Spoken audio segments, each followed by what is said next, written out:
Pamiarsa Menparekraf Sandiaga Uno ngunduhang mangdane ngicen parilaksana tugas majeng wisatawan sane meparilaksana kaon ring Bali. Nanging kanton anutin tata titiring sejeroning nyobiahang uger-uger. Napi malih Bali pindah ke destinasi wisata budaya berbasis kearifan lokal berkelanjutan. Nampenin kantun akeh nyane wisatawan sane rauh ke Bali tur maparilaksana kaon Menteri Pariwisata dan Ekonomi Kreatif Menparekraf Sandiaga Uno nguduhang mangdane ngicen parilaksana tegas majang wisatawan inucap. Nanging ring sajroning wadarang uger-uger sane memargi mangdane anutin tata titi. Napi malih Bali pindah ke genah tetujuan wisata budaya berbasis kearifan lokal. Anutin saking gatre sane kapulihang ring pemargi uger-uger sane tugas puniki nenten mawasana ring pengrahu wisatawan ke Bali. Semaliha wisatawan sayan akeh sane rauh. Manut dane wisatawan sane maparilaksana kaon ring Bali akehan sangkaning ipun nenten uning indik uger-uger sane memargi.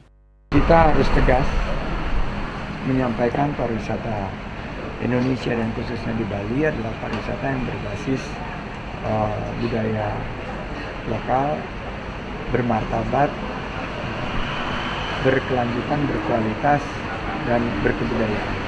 Jadi saya tekankan itu yang sudah kami sampaikan dan aparat penegak hukum sekarang sudah kita koordinasikan untuk bersikap tegas namun santun dalam menyampaikan peraturan-peraturan termasuk juga kearifan adat budaya dan kearifan lokal untuk masyarakat dan Bali. Saya menerima banyak apresiasi bahwa ketegasan kita ini bukannya mengurangi jumlah kunjungan wisatawan yang ke Bali, justru malah meningkat. Angkanya itu di atas 19% pertumbuhannya year-on-year. Jadi ini yang akan terus kita pertahankan dan kita komunikasikan, kita sosialisasikan, kita bina. Banyak yang melanggar peraturan tersebut berulah itu karena ketidaktahuan. Dan ini yang nanti akan kita lebih masif sosialisasikan. Artaya Bali TV.